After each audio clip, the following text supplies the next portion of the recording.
The Arkansas Razorbacks set to tangle with the Tennessee Volunteers in an SEC showdown on Saturday night in Fayetteville. We are here previewing, predicting, and breaking down this game between the Hawgs and the Vols. Hello, everyone. Appreciate each and every single one of you tuning in. I'm Chris Phillips. He is Dave Shumate. Make sure you like, subscribe, turn notifications. Check us out via podcast, wherever you get your podcasts. You can also find us across all social media platforms as well as our website, SECUnfiltered.com. This segment brought to you by our friends over at Prize Picks, the official sponsors of the SEC Unfiltered Tour, which will see us in Fayetteville, Arkansas this weekend. Guys, make sure you go to prizepicks.com and use promo code SECU at sign up to get $50 instantly when you play your first $5 or more lineup. Again, guys, that's prizepicks.com, promo code SECU to get your $50 bonus today. Arkansas and Tennessee set to do battle at Razorback Stadium. This, the SEC Unfiltered game of the week. Yours truly going to be venturing down to the great state of Arkansas for the first time ever, believe it or not, Dave Shumate. Looking forward to taking in all things hog country and hanging out with all the great Hogs and Vols down there in Fayetteville. But a great game upcoming as well. Arkansas looking for an early season signature upset. Of course, guys, Tennessee just looking to keep things rolling and more of the same of what they've been doing to this point. Again, we are here previewing, predicting, and breaking down this matchup on Saturday night. I am Chris Phillips, and helping me do so, my good friend, like I mentioned, Dave Shumate. He joins me once again. Dave, what's going on, man? Appreciate you taking the time. Yeah, we thought game day may get to this one if Arkansas could have pulled out the win in the fourth quarter against Texas A&M. Obviously, they didn't. But, yeah, I mean, this has implications on it as well. Tennessee going on the road again after a bye week. They handled it well in Norman against Oklahoma. Does that translate into Fayetteville? Again, we've seen teams every week, I feel like, through 5 weeks in the SEC struggle unexpectedly. If I'm Josh Heupel, that's the message I'm sending to this team is, hey, guys, we're not immune to this either. Everybody, like Ole Miss last week, again, I know it wasn't a road game, but got upset against Kentucky. We've seen it before. Bowling Green struggling with A&M, Missouri, Vandy. Keep going every week. Tennessee does not want to be that team this week because Arkansas does have athletes. They're at home. If you're overlooking them, you could be in a fight in the fourth quarter. And again, Tennessee hasn't really played a bad game yet this year. And they may not. They may not have it in them. But for you to go play 12 straight weeks of really good football, it's hard to ask in today's time, like we talk about always with coaching continuity, not really there, cease to exist, transfer portal, due to have kind of a rough week. Do you come off lazy from a bye week? That's what I like to see. Arkansas, can you find any kind of consistency? I think the Razorbacks go as 10 goes, Taylor Green. As far as he goes, that's what's going to take them this year if they also want to get to 6. I don't know if this is the game they necessarily have to get, but, man, they'd love to have it. Just, again, kind of have to be kind of in that Kentucky little shot. Like, just get to the fourth quarter. You may have a shot. When you get to the fourth quarter, it comes down to 1 or 2 plays. And in one-on-one matchups, 50-50 balls, anything can happen. So I think that's all Sam Pittman and the Razorbacks can hope for at home this week. Dave, dangerous is the word I would use to describe Arkansas. They're dangerously inconsistent, you could argue, because when they're on, they're really on. When they're off, it can get ugly. But they're even dangerous to themselves. Dangerous to themselves a lot of times. By the way, Dave, I was going to say the only thing that maybe burst my bubble a little bit about this weekend is that Dave Shumate won't be in attendance with me. Obviously, you got a great relationship with the Arkansas folks. We appreciate their love of sport. Also, all the great Vols, too. It's been awesome. We're going to have a great time. But, yeah, looking forward to getting down there to the great side. Like I said, never been to Arkansas. So I don't even really know if I know what to expect. I've never spent the time there except when we've gone and played there.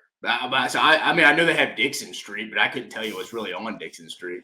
Well, the good news is we're going to have a lot of folks showing us around and hopefully keeping us out of trouble. If the Auburn weekend is any indication, it's going to be kind of a wacky time for sure, in a good way, Anyways, guys, this game, a 6:30 p.m. local time kickoff, that being Central Time on ABC. There in Fayetteville at Razorback Stadium. Dave, Tennessee in this game, a 13.5-point favorite. The over-under set at 60 total points. Tennessee leads the all-time series 13-6. Dave, get this, though. Arkansas has won 3 straight in this series, dating back to 2011. The last meeting was 2020. Arkansas won that game 24-13. So, Dave, as we dive into this matchup, I think you made a great point. I think for Tennessee, I think it's continuing to prove that you can go on the road and play your best football, right? I mean, you did that in Norman. That was a huge statement, I thought, by the Vols. All the talk had been, man, under Josh Heupel, they just always find a way to stub their toe in these big moments, these big road games. I mean, going into Norman, that was an electric atmosphere with all the storylines and everything surrounding that game. What is Oklahoma as a football team? We'll continue to find that out as the season goes, but maybe Arkansas, Dave, kind of similar from the standpoint of the volatility, and you just kind of never really know what you're going to get from them. Again, at least at this point in the season. But I just think every time, I know it's going to get old, but for Tennessee folks, it's something I think you have to highlight, Dave, is how is Tennessee going to handle this road test, right? Are they going to come out and handle their business and play their best football? You mentioned coming off the bye week, right? Like, should be well rested, should be ready to go. Again, another road test for Nico and the Vols, and how do they handle? Because I do expect a good environment, a good crowd. I think this is an Arkansas fan base. Obviously, they're hungry, they're desperate. The winning's got to start happening, obviously, if Sam Pittman wants to return next year, even have a shot at doing so. So, huge opportunity. And I believe, Dave, I actually read this as well. The last time Arkansas took down a top 5 team on their home field, and somebody can correct me if I'm wrong, but I'm pretty sure I saw Arkansas Communications publicize this. The last time, Dave, it was Tennessee. And I think it was like back in the late 90s or something like that. So it's been that long since they've beaten a top 5 team on their home field in Fayetteville. And it, ironically enough, was the Tennessee Volunteers. So huge opportunity. But for Tennessee, how do you survive, weather the storm? To your point, we're seeing a lot of ups and downs from teams out there. The biggest thing, though, is can you survive it when that game inevitably comes? Yeah, and it's only Arkansas's second true home game in Fayetteville, first SEC home game. So you're right, the fans will probably be a little disappointed after last week, but again, probably still have the home crowd advantage this early in the season with your first SEC home game.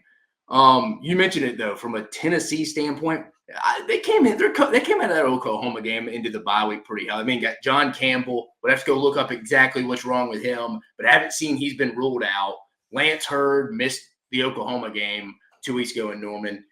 Is he playing this week? I haven't seen Josh Heupel's press conference today yet, but I'll be interested in seeing that. But other than that, I don't think Tennessee's really that banged up across the board there. So I think they should be fine coming into this one.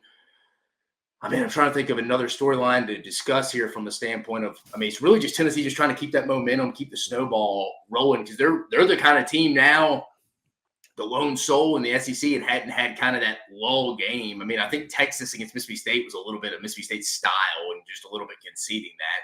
But I think overall, Tennessee still has been, again, you look into the schedule, NC State, not a very good football team, again, but you handle business. You did, 42-10, 42-13. Oklahoma last week, again, first SEC road game, big environment. How good's Oklahoma? But again, I think you could say the same thing after Arkansas here. I think just Josh Heupel has to go get this team focused week to week. It's the SEC road. It's a road game in the SEC. You take any win you can get, especially Arkansas's backed into a corner here. Those are always dangerous teams. Again, not saying Tennessee's losing the game, but if you don't play well, you're turning the football over. Arkansas's generating some explosives. They still have Bobby Petrino on the other side. Maybe Taylor Green's playing his best game so far. You could be in a dogfight in the fourth quarter. Dave, I just want to go back, by the way. I did find the post, and I was correct. This coming from Razorback Communications. Hawgs looking for their first home win over a top 5 opponent since defeating number 3 Tennessee 28-24 on November the 13th, 1999. Hawgs with 3:44 left to go. Clint Storner hit Anthony Lucas for a 23-yard touchdown pass to put the Hawgs ahead 28-24, and they never looked back. Yeah, that was that CP. That's when Clint Stoner, in 97, the year Tennessee, 98, when Tennessee won the national championship with T. Martin.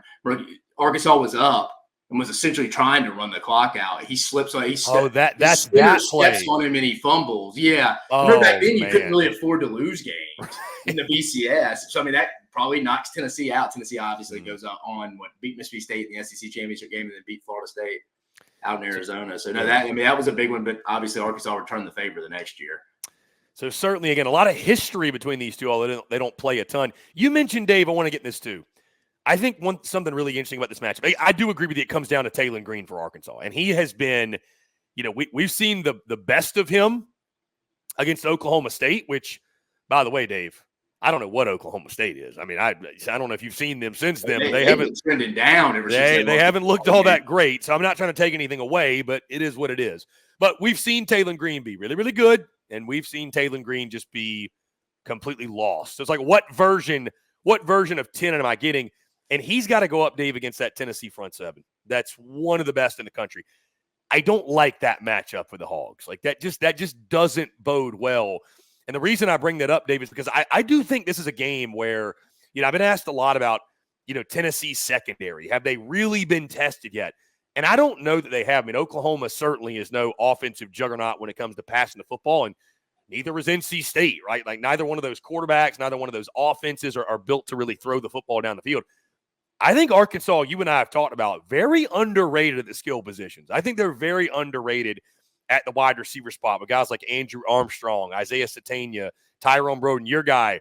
Isaac Tesla. Tesla. He had a big game, actually, against Texas A&M. So I think when it comes to the weapons, Jaquinda Jackson in the run game, like if they're able to run the football just enough to work off some play action and get some favorable matchups on the outside, like I think you could see a couple of explosives from Arkansas in the passing game. I'm just, we kind of been waiting for Tennessee to get tested in the back end. The good news is this: their front seven, Dave, is so good that I think it's going to mask a lot of, we don't know that it's a deficiency, but even if it is, it's going to mask a lot of that. But can Arkansas hit some explosives in the vertical passing game? That's what I'm excited to see when it comes from when the Hawgs have the football.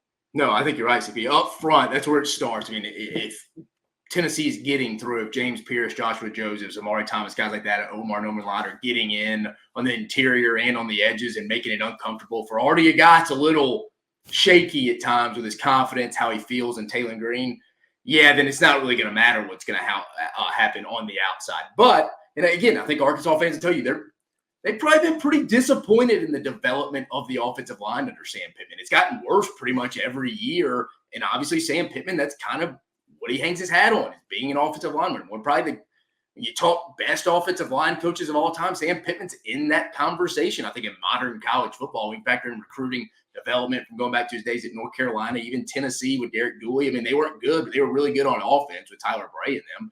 Then you see him at Georgia, getting all the big-time guys he got then, developing, winning that championship. Did Arkansas, though, it's gotten worse. I mean, he switched offensive line coaches this year. Went from Cody Kennedy, went to Starkville. I think Mateos is now the guy over at Arkansas up front on the offensive line. It has to start there. Like you said, if they don't win that battle, this game's probably going to get a little bit out of hand. They have to start there. But you're right. If they do, as my old high school coach used to say, they have enough ass to kick ass on the outside to go win their one-on-one matchups. You're right, because Tennessee secondary, we talked about it, CP.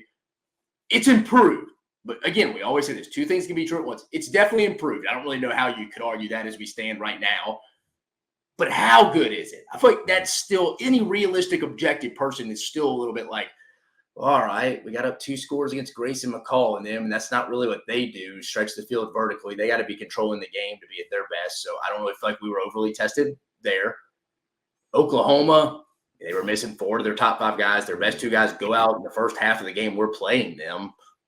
Jackson Arnold goes out. They switch quarterbacks to Michael Hawkins. It's kind of all over the place. Who have you really faced? And again, you can only play who's in front of you. So it's not Tennessee's fault. I just think it's something to keep an eye on. This may be the best passing attack. Now that I'm thinking about it, I'll go ahead and say it. This is the best passing attack. If Taylon Green's playing his best that they've seen, because I think Andrew Armstrong can go win his fair share of one-on-ones. We see it every week. He's kind of their guys now. He'll get up with a hamstring issue or something after about 2 or 3 reps, but he can go win a couple one-on-one battles on the outside in his own. If they can protect, you're right. If they can protect, Arkansas will have a chance now. Is that mass protection with tight ends? I don't know. I mean, I think we would try to get Luke Haas into it. He hadn't really came on as much as I thought, so I may have been wrong on that one going into the season. But it will be interesting how they protect. That's first and foremost for even start talking about stretching the field. You have to protect. And again, it's like you said, you got a massive Tennessee's got a massive matchup advantage right now heading into Saturday. Now, Dave, speaking of explosives, let's talk about that Tennessee offense and Nico, and I think the continued maturation. I mean, people forget how young this kid is, right? Like, we just expect him to be this Heisman Trophy contender. I'm not saying he's not capable of it, but still such a young player. This is only his second ever true road start. I mean, obviously what he did in Norman, I thought he passed all the tests with flying colors, and I thought it was it was interesting how Tennessee, you know, we've seen them win in a track meet, but also we saw them slow it down in that game, run the football more. You saw the clip of Josh Heupel talking with Nico saying, hey, you know, we wanted to get the defense somewhere. We took the gas, essentially telling him, hey, we took our foot off the gas pedal is what he was telling him. And the post-game stuff on the field, Yes, and the post-game stuff on the field. I think this is a game, though, you're going to see Tennessee put the foot back on the gas pedal, Dave. I mean, us being there in person watching Arkansas-Auburn, there were plays to be made for Auburn. And they made some of them, not many, but they made some of them. But, you know, and Hugh Freeze doesn't, and I know this, we're not talking Auburn, but Hugh Freeze doesn't say many things that make sense. But one thing he did is like the plays, guys are open. And they were open against Arkansas. So the reason I bring it up, Dave, is again, if you got free guys running, Tennessee's going to hit them. I mean, Nico's probably going to hit them. So, you know, for Hawgs, it's prevention of those big plays. And I think if you're Tennessee, you kind of got to be licking your chops coming in this one, right? I mean, this should be really an opportunity for you to, because even in the big wins, Dave, like, I mean, you know, NC State, you score 51. I mean, the offense looked good. Don't get me wrong, but you know, Oklahoma give their defense a lot of credit, but you know, Travis Williams and this Arkansas defense, they're solid, but I think this is a defense that they can win some battles against and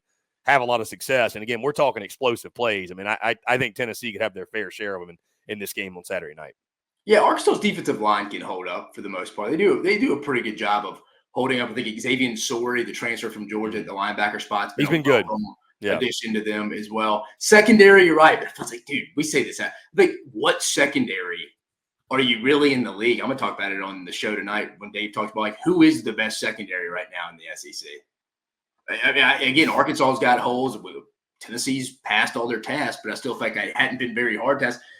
But I think up front here for Arkansas, how you play. T. Will's he's an aggressive play caller, and I feel like Nico could really get pretty hot here in the RPO game here for a Heupel type situation. If you start blitzing a linebacker, it's like, all right, we're just going to go sit him right down, like kind of like how Alabama was doing in the first half against Georgia. They weren't running RPOs. It was like, all right, that backer blitz, we're just going to go sit CJ Dupree, the tight end right there, dink it right there. Sort of you vacated the spot.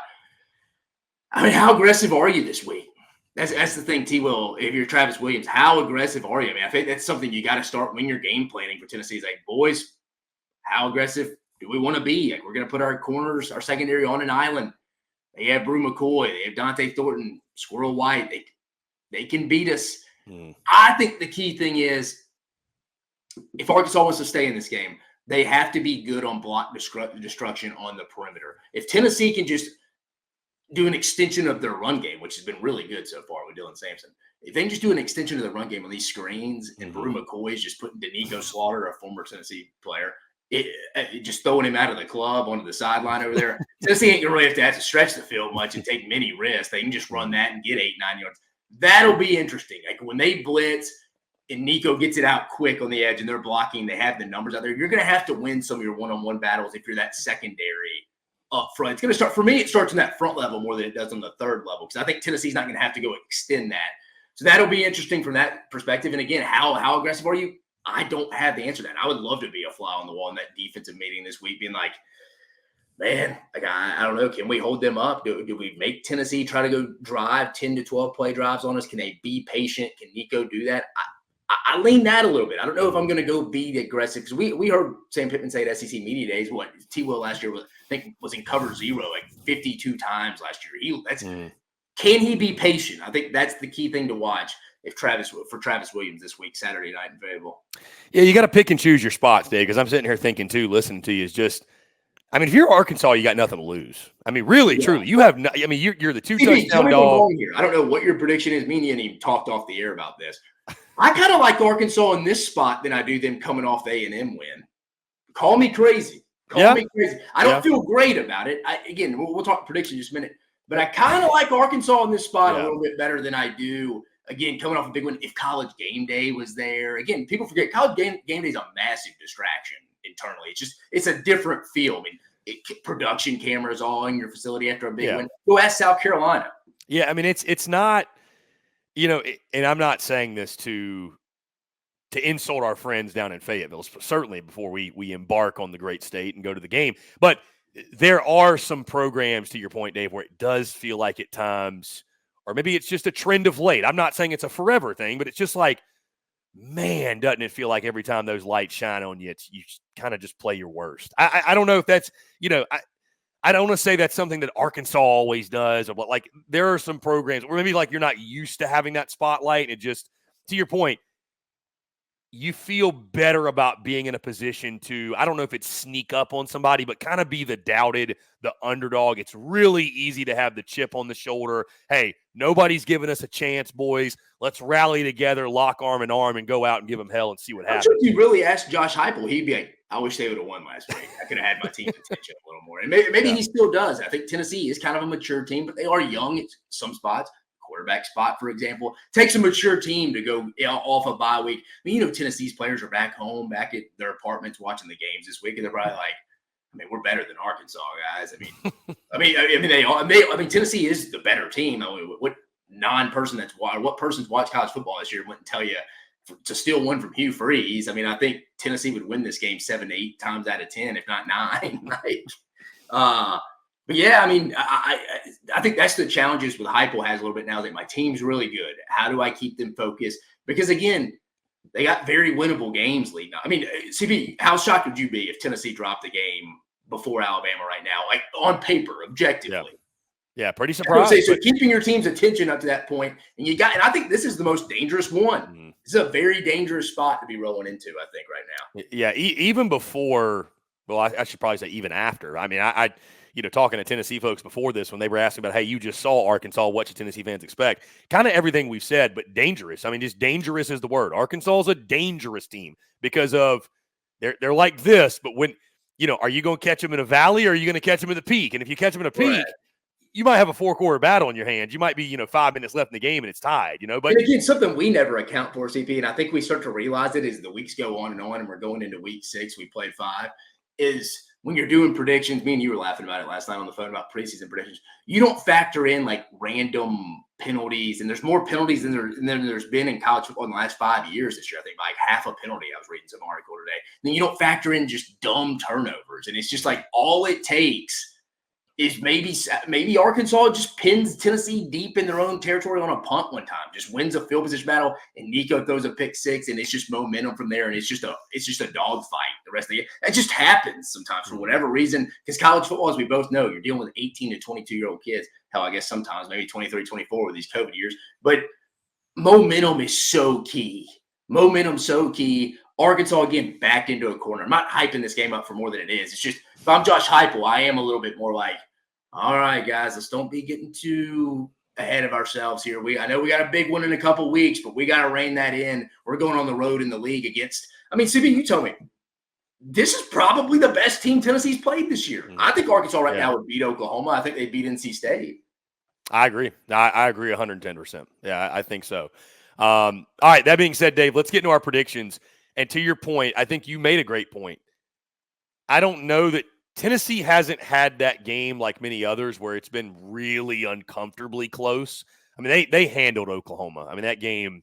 They haven't got hit in the mouth yet. They haven't truly gotten hit in the mouth. And that's a compliment to them, too. They've handled their business. They've handled their business. So I pose the question, is it going to be this weekend? Does Arkansas have the horses to do it?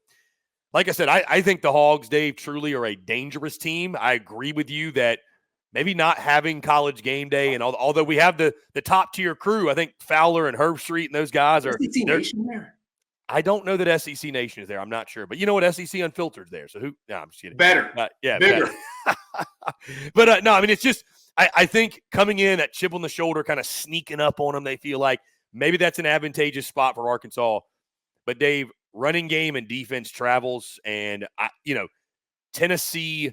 Coming off the bye week, I think they're going to be fresh. I think they're going to be focused. I don't think there's going to be a lapse.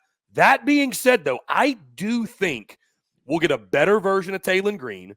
I think Bobby Petrino will be in his bag, and I do think they're going to be able to hit some explosives down the field. I don't think this is going to be some, massive blowout or anything. I think the Arkansas passing game can actually keep them in this football game, but I just don't think they're going to have enough to keep up with Tennessee. Again, I think the explosives are going to be there for the Vols also. I think there's going to be a lot of big plays down the field.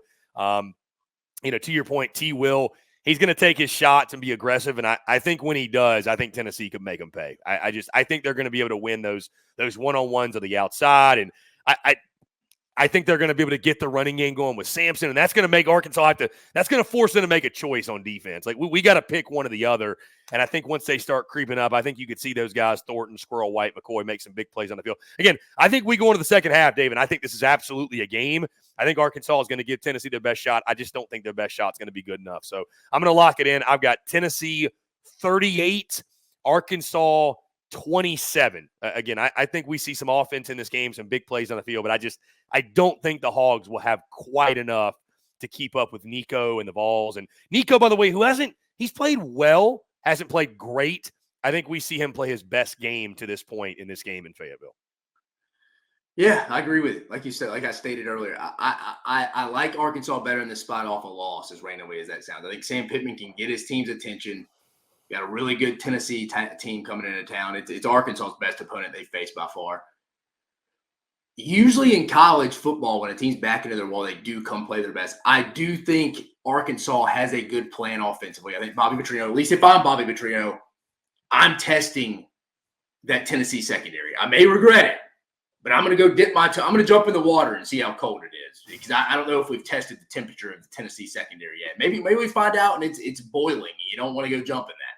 But I'm going to test it out, see if it's a good spring to go swim in.